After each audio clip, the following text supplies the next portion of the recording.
Hi everyone, मैं हरेंद्र स्वागत करता हूं आपका सगुन डिफरेंस एकेडमी में। भैया जी, आज करंट अफेयर के 23 दिसंबर 2022 के जो भी क्वेश्चन बने वो सभी क्वेश्चन मैं इस वीडियो में आपको कवर कराने वाला हूं। साथ ही साथ में हर चीज का जो फैक्ट है वो भी मैं आपको क्लियर करता चलूंगा।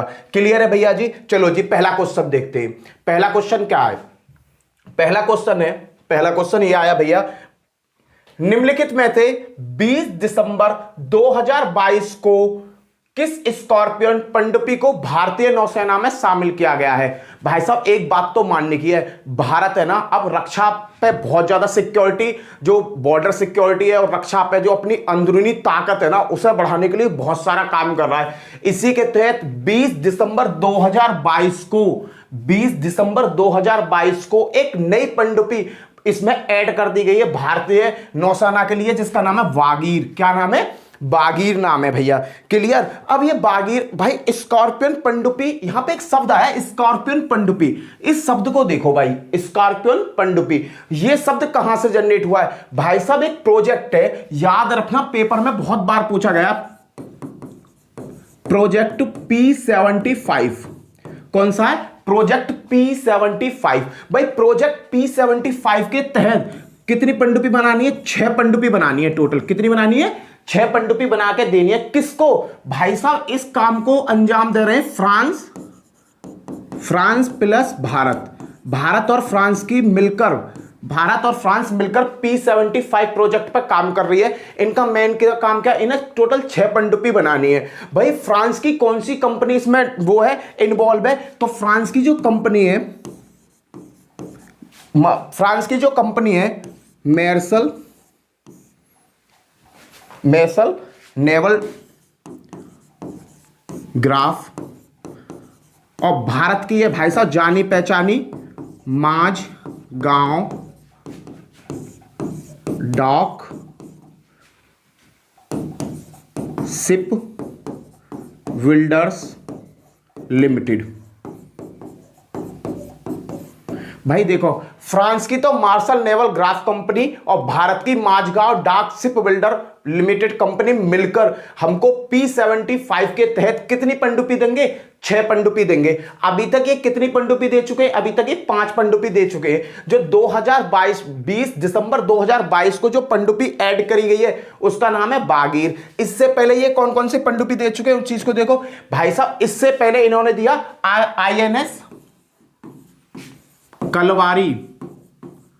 INS कलवारी। किसकी देन है? P75 की देन है भाई। ये दी 2017 में INS कलवारी। उसके बाद दी खाडेरी, INS खाडेरी, और उसके बाद दी करज, और उसके बाद दिया भाई साहब बेला, और उसके बाद दिए भैया बागीर। हो गई 5। एक और पनडुब्बी आने वाली है। क्लियर भाई? क्वेश्चन बहुत अच्छा है, बढ़िया क्वेश्चन है, बना हुआ क्वेश्चन है। देखो 20 दिसंबर 2022 को कौन सी स्कॉर्पियन शामिल करी गई नौसेना में? बागीर। ये बागीर किसके अंतर्गत आती है? प्रोजेक्ट P75 के अंतर्गत आती है। प्रोजेक्ट P75 है क्या भाई? इनका एक लक्ष्य है 6 पनडुब्बी बनाने का। P75 पर कौन कौन से देश काम कर रहे हैं? भारत और फ्रांस। भारत की कौन सी कंपनी काम कर रही है? Mazagaon duck ship builder limited, और भैया फ्रांस की मेर्सल नेवल ग्राफ कंपनी। क्लियर भैया? ये क्वेश्चन आपका क्लियर हो गया होगा। इसके बाद में भाई देखते हैं अगला क्वेश्चन क्या है। नेक्स्ट क्वेश्चन ये भैया कोरोना के ऊपर आ गया नया क्वेश्चन। चीन में फिर से ड्रामा कर दिया भाई, मीडिया ने इतना हल्ला कर रखा है कि कहा ना जा सकता क्या कर रही है। कोरोना वायरस का कौन सा वेरिएंट चीन में सबसे ज्यादा फैला है? भाई करंट की बात है, चीन की तो भैया लंका लगने वाली है। एक तरफ चीन है उससे परेशान कोरोना से, और दूसरी तरफ है भारत की तरफ से परेशान। भारत उसे रोज कुछ ना कुछ चोवा मारता है। चलो कोई ना भाई, कोरोना वायरस का कौन सा वेरिएंट चीन में सबसे ज्यादा फैल रहा है? भाई आंसर है BF7। याद रखना BF7। BF7 किसका वेरिएंट है? अभी आपने नाम सुना होगा एमिक्रॉन का नाम सुना होगा ना। एमिक्रॉन का ही ये एक वेरिएंट है।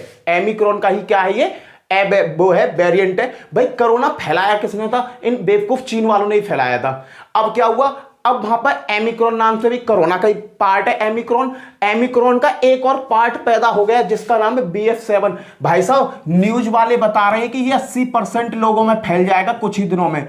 चीन में ये 80% लोगों में ही फैल जाएगा। बेचारे वैसे ही परेशान है, चीनी फौजी वैसे ही परेशान है, इंडिया से मार खा खा के ऊपर से उल्टे सीधे वेरिएंट और आ रहे हैं। ये एमिक्रॉन कौन सा है? इसका वेरिएंट है BF7 और भाई साहब चाइना में बहुत तेजी गति से फैल रहा है। अब यहां से 2-3 क्वेश्चन मिलते हैं। कैसे? एमिक्रॉन कहां से स्टार्ट हुआ था? देखो कोरोना तो स्टार्ट हुआ था भाई हमारा चीन से। एमिक्रॉन आया था आपके, एमिक्रॉन का जो केस मिला था ये मिला था साउथ अफ्रीका में। कहां पर? साउथ अफ्रीका में। भाई एमिक्रॉन सबसे पहले कहां आया था? साउथ अफ्रीका में आया था। ठीक है, और फिर उसके बाद में भैया वेरिएंट चल रहे हैं। देखो भारत में जब सेकंड लॉकडाउन लगा था, कौन सा? Second lockdown. जब सेकंड लॉकडाउन लगा था जिसमें भारत में सबसे ज्यादा लोग मरे थे, पता है कौन सा वेरिएंट था? वो डेल्टा। याद रखना कौन सा था? डेल्टा। कोरोना का जो डेल्टा वेरिएंट आया था, डेल्टा वेरिएंट जो आया था ना, उस वेरिएंट ने भाई साहब भारत में हाहाकार मचा दिया था। सेकंड लॉकडाउन किसकी वजह से लगा? ये कोरोना का जो एक वेरिएंट था जिसका नाम था डेल्टा, डेल्टा की वजह से लगा। भाई साहब BF7 के ना कुछ केस भारत में भी मिल गए। ये एक चीज याद रखना कि इसके ना कुछ केस भारत में भी मिल गए। भारत में इसके केस कहां मिले? भाई भारत के जो इस भारत में जो मिले ना, इसके केस मिले गुजरात और उड़ीसा में। क्वेश्चन ऐसे भी आ जाएगा BF7 का और क्या कहते मरीज सबसे पहले कहां मिला? तो गुजरात और उड़ीसा में मिले। क्लियर है भाई? देख लो कोरोना, ये चीन में जो सबसे ज्यादा कोरोना का जो वायरस है, कोरोना का जो अब न्यू वेरिएंट फैल रहा है, वो सबसे ज्यादा कौन सा? BF7 है। ये BF7 क्या है? एमिक्रॉन का ही सब पार्ट है, एमिक्रॉन के दूसरे पार्ट आ रहे हैं। ठीक है, 80% आबादी को ये झपेटे में लेने वाला भाई।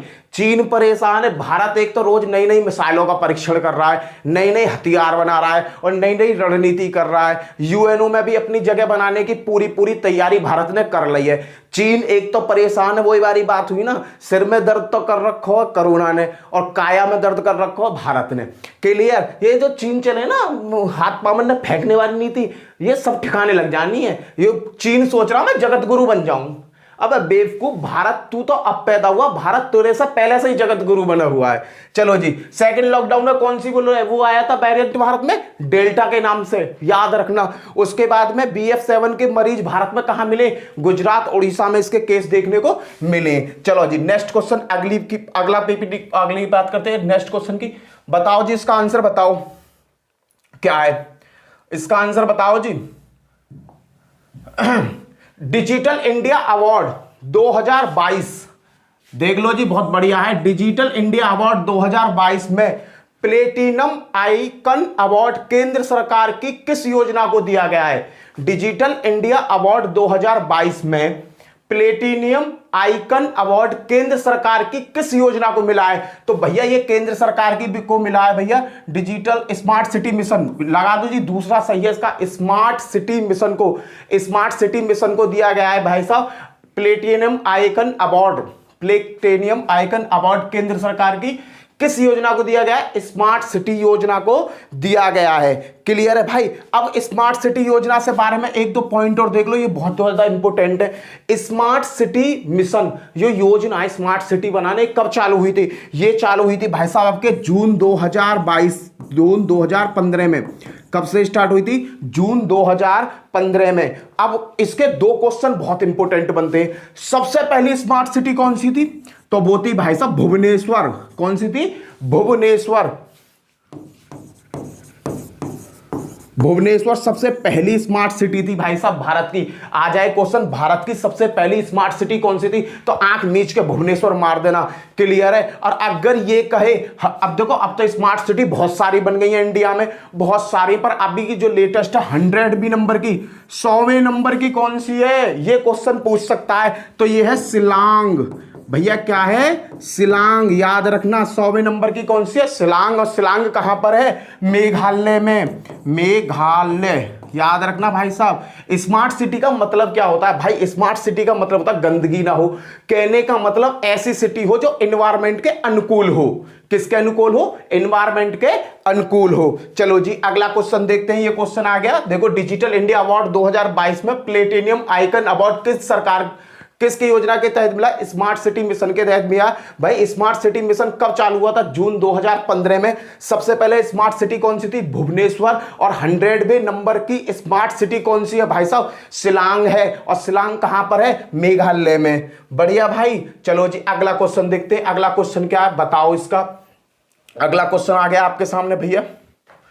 अगला क्वेश्चन देखते हैं, बताइए जी। ये क्या है? खेलो इंडिया महिला टूर्नामेंट में पहली बार किस गेम को, खेल को शामिल किया जा रहा है? भाई खेलो इंडिया महिला टूर्नामेंट में पहली बार किस खेल को शामिल किया जा रहा है? भाई देखो खेलो इंडिया गेम में या का आंसर आएगा साइकिलिंग। क्या है आंसर? साइकिलिंग। खेलो इंडिया महिला टूर्नामेंट में पहली बार किस खेल को जोड़ा जा रहा है? तो वो है भैया साइकिल। साइकिल पर दौड़ जो लगा, साइकिलिंग ऐड करी जा रही है। क्लियर है? अब मैं खेलो इंडिया की बात करता हूं। खेलो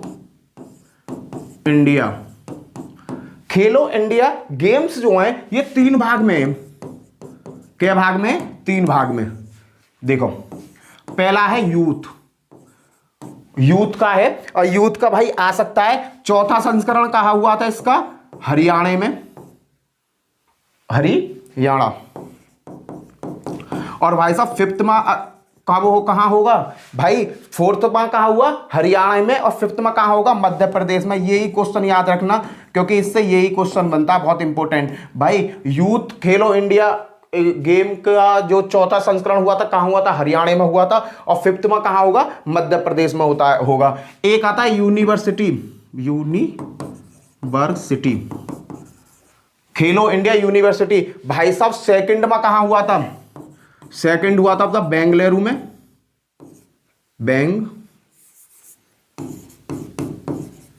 बेंगलुरु में। और भाई साहब जो 3rd होगा, 3rd कहां होगा? 3rd होगा आपका यूपी में। 3rd कहां होगा? यूपी में होगा। और भाई साहब खेलो इंडिया गेम में यही वाला क्वेश्चन मैंने आपसे पूछा था, महिला टूर्नामेंट में पहली बार किस खेल को सम्मिलित किया जा रहा है? तो वो क्या है भाई साहब? साइकिलिंग को। किसको ऐड किया जा रहा है भैया जी? साइकिलिंग को ऐड किया जा रहा है। क्लियर है भाई? अगला क्वेश्चन देखते हैं। अगला क्वेश्चन क्या कहता है बताओ जी। इसका आंसर बताओ राम जी, क्या आएगा? हाल ही में किस देश ने अपने जासूसी उपग्रह के विकास के लिए परीक्षण उपग्रह लॉन्च किया है? भाई जासूसी तो भाई एक ही बात याद आती है, पूरे वर्ल्ड में एक ही देश ऐसा जो उल्टे सीधे कर्म करता फिरता है, जो खामेखा ना तो किसी से कुछ कहता ना किसी से कुछ लेता, भाई टेंशन फ्री देश है। उसका नाम है भाई साहब उत्तर कोरिया। याद रखना भाई, हाल ही में किस देश ने अपने जासूसी उपग्रह के विकास के लिए परीक्षण उपग्रह लॉन्च किया है? उत्तर कोरिया। भाई याद रखना उत्तर कोरिया है। यहां से एक क्वेश्चन बहुत इंपॉर्टेंट बनता है, कौन सा? उत्तर कोरिया और दक्षिण कोरिया। भाई साहब कई बार ये क्वेश्चन पेपर में पूछ लिया गया है। उत्तर कोरिया और दक्षिण कोरिया को, उत्तर कोरिया दक्षिण कोरिया ऐसे है, ठीक है, इन्हें कौन सी लाइन आपस में पैरेलल आधा आधा बांटती है? तो भाई साहब याद रखना 38th चैनल। कौन सी है? 38 क्लियर है भाई साहब? 38 पैरेलल लाइन जो है उत्तर कोरिया और दक्षिण कोरिया को आपस में, उत्तर कोरिया और दक्षिण कोरिया को आपस में बांटती है। तो आपका ये क्लियर हो गया होगा। अबे जासूसी उपग्रह के विकास के लिए परीक्षण उपग्रह किसने चालू किया? उत्तर कोरिया ने चालू किया। खत्म। इसमें क्या है? नेक्स्ट क्वेश्चन, अगला क्वेश्चन देखते हैं। अगला क्वेश्चन क्या है? अगला क्वेश्चन देखो, हाल ही में भारत के पहले और विश्व के दूसरे इंफेंट्री संग्रहालय का उद्घाटन कहां हुआ है? भारत में तो पहला है और विश्व का दूसरा। भाई भारत का पहला है और विश्व का दूसरा, तो ये हुआ है भैया जी आपके इंदौर में। किसका? इन्फेंट्री संग्रहालय का उद्घाटन भारत में पहली बार कहां हुआ है? इंदौर में हुआ है। पूरे विश्व में। ये तो भारत का पहली बार की बात है कि भारत में पहली बार, विश्व में कहां हो चुका है भाई, विश्व में ये हो गया यूएसए में। कहां पर, यूएसए, अमेरिका। क्लियर है भाई। क्वेश्चन ज्यादा इंपॉर्टेंट भी नहीं, पर याद रखना कि इंपॉर्टेंट किस लिए बन गया, क्योंकि पहला है। हाल ही में भारत के पहले और विश्व के दूसरे इन्फेक्ट्री संग्रहालय का उद्घाटन कहां हुआ, तो भाई साहब याद रखना ये इंदौर में हुआ है। कहां हुआ है, इंदौर में। और इंदौर में कहां हुआ, मऊ छावनी में, याद रहेगा भाई, ये मऊ छावनी में हुआ है, इंदौर में। और इससे पहले जो विश्व का पहला हुआ था, वो पहला कब हुआ था बड़े भैया, वो पहला हुआ था। क्वेश्चन नंबर 7 क्या कहता है, क्वेश्चन नंबर 7 को देखते हैं। ये भी बहुत ज्यादा इंपॉर्टेंट क्वेश्चन है भैया, क्योंकि इसमें भी भारत ने कुछ ना कुछ नया करा। भारतीय सेना को अभी एक बैलिस्टिक मिसाइल दी गई है जिसकी मारक क्षमता है 150 से 500 किलोमीटर के बीच में। क्लियर है। भारतीय सेना को एक मिसाइल दी गई। भारतीय सेना को अभी हाल ही में 150 से 500 किलोमीटर की दूरी पर लक्ष्य भेजने की बैलिस्टिक मिसाइल प्राप्त हुई है। इसका नाम क्या है, इसका नाम बताना भाई साहब, इसका नाम क्या है बैलिस्टिक मिसाइल का। तो भाई साहब सीधा सीधा नाम है इस बैलिस्टिक मिसाइल का, नाम है प्रलय। क्या नाम है, प्रलय। ये बैलिस्टिक मिसाइल पता है ऐसी मिसाइल है जिसकी मारक क्षमता कितनी है, 150 से 500 किलोमीटर के दायरे में ये किसी को भी नष्ट कर सकती है। ये बैलिस्टिक मिसाइल लगाई कहां गई है, देखो चीन के बॉर्डर पर, चीन के बॉर्डर एलएसी पे तैनात करी जाएगी भाई साहब ये बैलिस्टिक मिसाइल। ये क्या होगा, ये भारत का ऊपर का नक्शा, इस तरीका से नक्शा, यहां चीन है, ये लगाई जाएगी यहां पे बैलिस्टिक मिसाइल। सीधा चीन की तरफ से थोड़ी सी भी हरकत होती, कांड 35 कर दो, उड़ा दो चीन को नक्शा में से। क्लियर है भाई, ये बैलिस्टिक मिसाइल लगाई गई है। क्लियर है। इसका नाम क्या है, प्रलय है। ये चीन के बॉर्डर पर कहां लगाई जाएगी, एलएसी पे लगाई जाएगी। देखो आए दिन ना चीन और भारत के बीच में, भारत और चीन के बीच में आए दिन लफड़े रहे में, लड़ाई झगड़े होते रहे में। तो चीन ने ना अपनी एक मिसाइल लगा रखी है जिसका नाम है, पेपर में भी कई बार पूछ लिया गया, डॉग फैग। ये एक मिसाइल लगा रखी है जो भारत की तरफ तैनात है हमेशा। ये चक्कर में कब युद्ध होगा, कब डॉग फैग को भारत की तरफ मारो। तो भारत इनको लिख रहा चाचा, भारत ने भी क्या कही, अपनी एक प्रलय मिसाइल जिसकी क्षमता क्या है, 150 से 500 किलोमीटर के बीच में, धगड़। अब क्या करेंगे, या मिसाइल ले जा कहां लगा देंगे, चीन के माई मुंह करके ना, तुम अपने डैक फोन से फायरिंग करो, हम यहां पे अपनी मिसाइल फेंकेंगे। सो ये तुम्हारा काम पूरा पक्का है। क्लियर। पर अब तुलना की अगर मैं बात करूं तो ये चीन जो है ना, ये है बूढ़ा बैल का मतलब समझ रहे हो। डॉग फैन जो है बहुत पुरानी मिसाइल है चीन की क्या है, बहुत पुरानी मिसाइल है जिसको केवल दिन में ही काम करती है, ये नाइट में काम करने लायक ना है। पर जो अब इंडिया ने जो प्रलय लगाई है भाई, इसके नाम से ही प्रलय है। ये ऐसी प्रलय है कि इसे दिन में चलाओ, रात में चलाओ, 24 घंटा कभी चलाओ।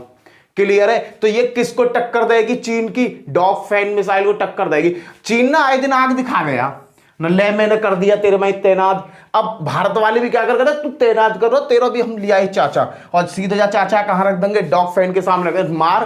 कुछ ना है भाई, डॉग फैन क्या करेगी, ऊपर पहाड़ी इलाके में कहीं ना कहीं दम तोड़ेगी, बूढ़ा बैल कब तक भागेगा। ये तो सीधे ही कांड 35 चीन में टप्पा खवाएगी। क्लियर है भाई। तो हाल ही में भारतीय सेना को 150 से 500 किलोमीटर की दूरी पर लक्ष्य भेजने की जो मिसाइल दी गई है उसका नाम क्या है, प्रलय है। चलो जी अगला क्वेश्चन देखते हैं। अगला क्वेश्चन क्या है अगला क्वेश्चन बताओ जी, आंसर बताओ इसका। इसने क्या कहा, स्वदेश दर्शन 2.0 के तहत अभी हाल ही में विकास के लिए गया और नालंदा को शामिल किया गया है। गया और नालंदा किससे में भाई, यानी क्वेश्चन कहा है कि एक स्व दर्शन योजना 2.0 के तहत गया और नालंदा को इसमें शामिल किया गया है। गया और नालंदा कहां के, किस राज्य के वो हैं, तो भाई साहब ये हैं बिहार के। क्या है, ये हैं बिहार के नालंदा। और आ जाए क्वेश्चन, एक क्वेश्चन बनता सुदर्शन ये वाला, भाई ये कब स्टार्ट की गई थी, ये स्टार्ट की गई थी 2014 और 2015 में, याद रखना। पर इतना इंपॉर्टेंट नहीं है, बट ये तो तुम्हें पता ही, गया और नालंदा कहां पर है, बिहार में। ये क्वेश्चन यही पुटअप क्या है इस क्वेश्चन है। नेक्स्ट अगला क्वेश्चन देखते हैं। अगला क्वेश्चन क्या कहता है, देखो ये क्वेश्चन भी आपका बढ़िया लेवल का है। इसमें से एक क्वेश्चन बताऊंगा जो पेपर में आया हुआ है। क्या है पेपर में क्वेश्चन आया हुआ उससे, देखो क्या अपनी तरह का अपनी तरह का पहला जनजातीय शीतकालीन महोत्सव निम्न में से किस स्थान पर आयोजित किया गया? तो ये बनाया गया था भाई साहब अपने बंदीपोरा में। बंदीपोरा कहां पर है? जम्मू एंड कश्मीर में। भाई साहब जम्मू और कश्मीर में बंदीपोरा नामक जगह पर एक जनजातीय महोत्सव बनाया गया जल्दी में। अपनी ही आकार, जैसे वहां के लोग जिस वेशभूषा में रहते हैं ना, जैसे कश्मीरी है, कश्मीरी जिस गेटअप में रहते, उसी गेटअप में, उसी परंपरा को, उसी संस्कृति को दर्शाया उन्होंने इस प्रोग्राम में। क्लियर? एक चीज याद रखना जम्मू कश्मीर से, यहां पर गुर्जर और बकरवाल, ये क्वेश्चन में कई बार क्वेश्चन पूछा गया है। गुर्जर और बकरवाल क्वेश्चन ये वाला ज्यादा पा रहा है। बकरवाल जनजाति किस राज्य की है? तो याद रखना बकरवाल जनजाति कहां की है? जम्मू कश्मीर की। और गुज्जर जनजाति कहां की है? ये भी जम्मू कश्मीर की। गुज्जर ये वाले गुज्जर मत समझ नहीं हो ये गुज्जर अलग जनजाति है और बकरवाल अलग जनजाति है। क्लियर? अपनी तरह का इन्होंने प्रोग्राम वहां बनाया, आयोजन किया है। कहां पर? बांदीपोरा में। चलो अगला क्वेश्चन देखते हैं। हाँ जी, अगला क्वेश्चन, इसका आंसर बताइए। NAAC से ए ग्रेड पाने वाला एकमात्र भारतीय विश्वविद्यालय कौन सा है?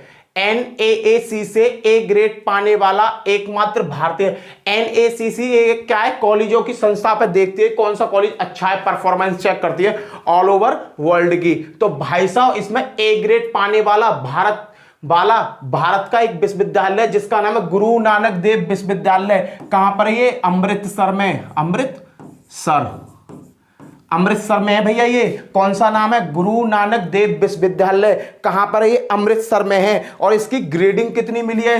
इसे ग्रेडिंग मिली है 3.85। कितनी? 3.85। और ये भारत का एकमात्र कॉलेज है जो NAAC में ए ग्रेड पर आया है। अगला क्वेश्चन देखते हैं भैया जी। अगला क्वेश्चन है, किस बैंक ने रक्षा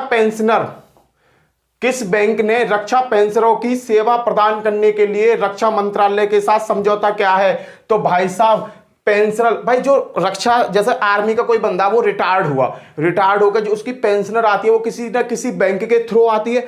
तो वहां के लिए किस बैंक ने रक्षा पेंशनर को सेवा प्रदान करने के लिए रक्षा मंत्रालय के साथ समझौता किया है? तो उसका नाम है भैया बंधन बैंक ने। किसने करी है? बंधन बैंक ने। बंधन बैंक से 1-2 पॉइंट याद रख लो क्योंकि पेपर में कई बार बंधन बैंक देखा गया है। तो ये कब बना था? 2015 में। स्थापना कब हुई थी बंधन बैंक की? 2015 में। हेडक्वार्टर कहां पर है भैया? कलकत्ता। कहां पर है? कलकत्ता में इसका हेडक्वार्टर है। और भाई साहब इसके एमडी और सीईओ कौन है भाई साहब बताना? MD CEO Chandrashekhar Ghosh. कौन है भैया? चंद्रशेखर घोष इसके एमडी और वो है भाई साहब ये सीईओ।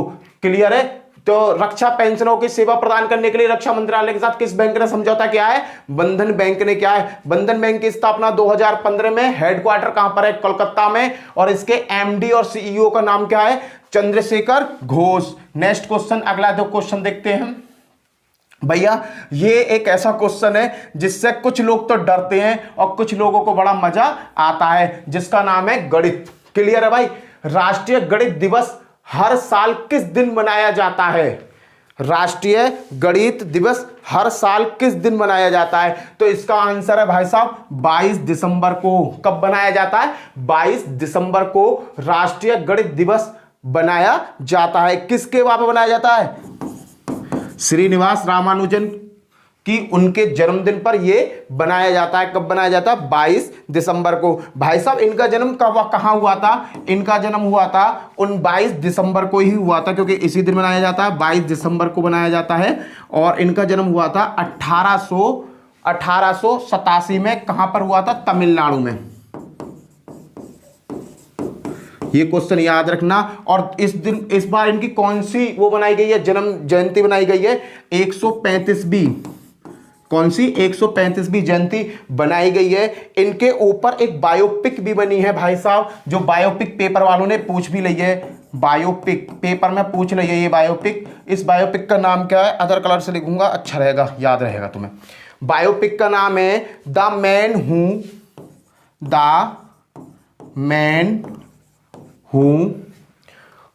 हू न्यू, और आगे है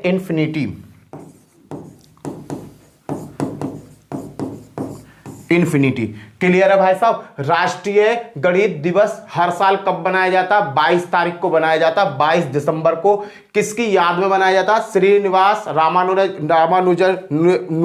रामानुजन जो हैं गणित के महान गणितज्ञ थे, उनके बाबा बनाया जाता जन्मदिन पर। इनका जन्मदिन कब हुआ था? 22 दिसंबर 1887। कहां हुआ था? तमिलनाडु में। और इस बार कौन से नंबर की जयंती बनाई गई है? 135वें नंबर की जयंती बनाई गई है। इनकी एक बायोपिक है the man who new infinity. Clear भैया। अगला क्वेश्चन देखते हैं। अगला क्वेश्चन क्या है? नेक्स्ट क्वेश्चन, हाल ही में देखो फिर कुछ ना कुछ पनडुब्बी रोधी बना दिया। मैंने कही ना जीना हराम कर दे कि रक्षा के मामले में अब भारत ने ये कसम खा ली है कि रक्षा के मामले में हमसे आगे कोई नहीं। किसके मामले में? रक्षा के आगे हमसे आगे कोई नहीं। चलो जी देखते हैं क्या है। देखो हाल ही में चेन्नई में लॉन्च किया गया पहला पनडुब्बी रोधी जहाज का नाम क्या है? तो अर्नाला। ये है भाई साहब, क्या नाम है? अर्नाला। ये गलत आ गया, ठीक है। तो हाल ही में चेन्नई में लॉन्च किए गए पहला पनडुब्बी रोधी। ये क्या है? पनडुब्बी रोधी है, एक जहाज है, बहुत बड़ा जहाज है। ये क्या करेगा? ये पनडुब्बियों को रोकेगा। तो चेन्नई में लॉन्च किया गया पहला पनडुब्बी रोधी जहाज का नाम क्या है? ये है भैया अर्नाला। अर्नाला इसका नाम है भैया। और ये कहां पर नजर रखेगा? ये रखेगा आपके बंगाल की खाड़ी में। बंगाल की खाड़ी में, चीन बंगाल की खाड़ी में तो आए दिन आंख दिखाते रहे हैं ना, तो उसके लिए ये खड़ा करो। अब देखो कितने भारत की सरकार ने कितने नए नए कर्म के वो हथियार दे दिए कि चीन का पूरा एशिया, फ्रांस, अमेरिका सब भारत से अब थोड़े से डरे हुए से कि भाई साहब भारत एक विशाल शक्ति बन गया। और बनेगा क्या भाई? बन चुका। अब तो लेने के देने भाई, जो भी ज्यादा बोलेगा उसी को पेल देगा भारत। पर भारत शांति प्रिय देश है, ये आसानी से लड़ाई करता नहीं है। और भाई साहब जो इसके आगे आ जाएगा उसे ये छोड़ेगा नहीं। क्लियर है। चलो जी अगला क्वेश्चन देखते हैं। वस्तु एवं सेवा कर परिषद की 48वीं बैठक की अध्यक्षता किसने की? भाई साहब जीएसटी है ये, वस्तु एवं सेवा कर, जीएसटी कर परिषद की 48वीं बैठक की अध्यक्षता कौन करेंगी? भैया निर्मला सीतारमण जी करेंगी, जो भारत की क्या है? वित्त मंत्री हैं। अगर मैं अब इसमें बात आई भारतीय एवं सेवा कर, जीएसटी की अगर मैं बात करता हूं तो जीएसटी से कई बार पेपरों में क्वेश्चन देखने को हमें मिला है। चलो जी जीएसटी कब लागू हुआ था? 1 जुलाई 2017 को जीएसटी लागू हुआ। 1 जुलाई 2017 को जीएसटी लागू हुआ। ये अनुच्छेद में, संविधान में कौन से अनुच्छेद में? मैं वही क्वेश्चन बता रहा हूं जो पेपर में आए जीएसटी से। इससे ये क्वेश्चन आता है जीएसटी संविधान में किस उस अनुच्छेद में? तो ये है 279A में। क्लियर भैया। आगे सबसे पहले जीएसटी कहां लगाया गया? सबसे पहले जीएसटी लागू हुआ था असम में। कहां लगा था? असम में पहले। और लास्ट की बात करूं, सबसे लास्ट कहां लाया था? जम्मू एंड कश्मीर में। ये क्वेश्चन पेपर में पूछे गए हैं एसएससी जीडी में, याद रखना। जीएसटी से, जीएसटी की फुल फॉर्म क्या होती है? Goods service tax. हिंदी में क्या कहते हैं? वस्तु एवं सेवा कर।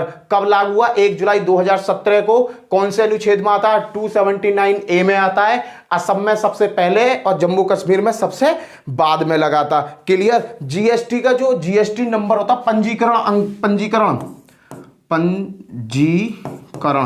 पंजीकरण में भैया कितने नंबर होते हैं? 15 नंबर का पंजीकरण होता है। कितने नंबर का होता है? पंजीकरण होता है 15 नंबर का। एक क्वेश्चन और आया कि विश्व में सबसे पहले जीएसटी कहां लगा? तो ये लगा था भाई साहब आपके फ्रांस में। विश्व में सबसे पहले जीएसटी कहां लगा था? फ्रांस में लगा था। कब लगा था? 1954 में। कब लगा था भैया? 1954 में फ्रांस में लगा था। अब कोई कहने लगे भारत का जो जीएसटी मॉडल है, भारत का जो जीएसटी मॉडल है किस देश से संबंध रखता है? वो रखता है कनाडा के तहत। किसके तहत? कनाडा के से। क्लियर। और भाई साहब जीएसटी की जो चेयरपर्सन होती है वो कौन होते हैं? वित्त मंत्री होते हैं। क्लियर, क्वेश्चन क्लियर हो चुका होगा भाई। देखना, वस्तु एवं सेवा कर परिषद की 48वीं बैठक की अध्यक्षता कौन करेंगी? निर्मला सीतारमण जी करेंगे, जो वित्त मंत्री हैं। जीएसटी आया टॉपिक में, क्लियर कर लो। 1 जुलाई 2017 को ये चालू हुआ। 279 अनुच्छेद में है। असम में सबसे पहले, जम्मू कश्मीर में सबसे बाद में लगा। फ्रांस में सबसे पहले जीएसटी लागू हुआ था, कब हुआ था? 1954 में। और भाई साहब, जो भारत का जीएसटी मॉडल है वो किस पे आधारित है? कनाडा के पे आधारित है। और भाई साहब, जो जीएसटी का पंजीकरण नंबर होता है वो कितने अंक का होता है? वो होता है आपके पूरे 15 नंबर का।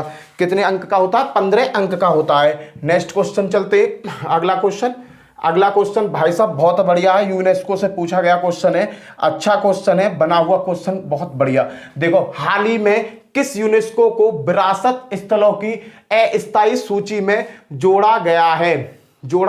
कौन कौन से? भाई साहब, मोढेरा सूर्य मंदिर गुजरात, ये जोड़ा गया है। बड़नगर, ये भी गुजरात। और रॉक कट मूर्तिकला, ये है त्रिपुरा में है ये। भाई साहब, ये तीनों के तीनों हाल ही में किसे यूनेस्को की विरासत स्थल की अस्थायी सूची में नाम मिला है? मोढेरा सूर्य मंदिर, ये भी। बड़नगर, ये भी। रॉक कट मूर्ति, ये भी। मोढेरा सूर्य मंदिर कहां पर है? गुजरात में। बड़नगर शहर कहां पर है? ये भी भाई साहब आपका गुजरात में है। और भाई साहब, अगला जो रॉक कट मूर्ति, ये कहां पर है? त्रिपुरा में है। क्लियर, ये तीनों को यूनेस्को की अस्थायी सूची में जाने का मौका मिला है। क्लियर है भाई। यहां पे एक क्वेश्चन बहुत अच्छा बना, ये जो है मोढेरा, ये जो है ये पेपर में 2 से 3 बार पूछ लिया गया है शब्द, ये 2 से 3 बार क्वेश्चन पूछ लिया गया है। मोढेरा जो है, ये मोढेरा सूर्य मंदिर बनवाया था चालुक्य वंश के भीमप्रथम ने। चालुक्य वंश के भीम प्रथम ने ये मंदिर बनवाया था। मुंडेरा जो है, मुंडेरा जो भाई किस नदी के किनारे है? ये नदी के किनारे पुष्पावती के, पुष्पावती नदी के किनारे है, नदी के किनारे है। भाई साहब, भारत का सबसे पहला ऊर्जा से चलने वाला गांव है, भारत का ही ना, दुनिया का सौर ऊर्जा से चलने वाला पहला गांव विश्व का, सौर ऊर्जा से चलने वाला विश्व का पहला गांव, विश्व का, भारत का ही ना, विश्व का पहला गांव मोढेरा है, याद रखना।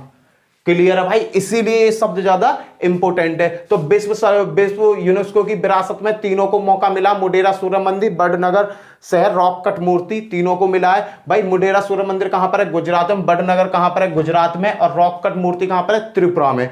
क्लियर है। मोढेरा जो इंपोर्टेंट है वो इसलिए है क्योंकि ये मोढेरा का जो सूर्य मंदिर है, इसका निर्माण कराया था चालुक्य वंश के राजा भीम प्रथम ने। और मोढेरा गांव किस नदी के तट पर बसा हुआ है? पुष्पावती नदी के तट पर बसा हुआ है। और भाई साहब, ये विश्व का पहला ऐसा गांव है जो सौर ऊर्जा से स्वचालित है।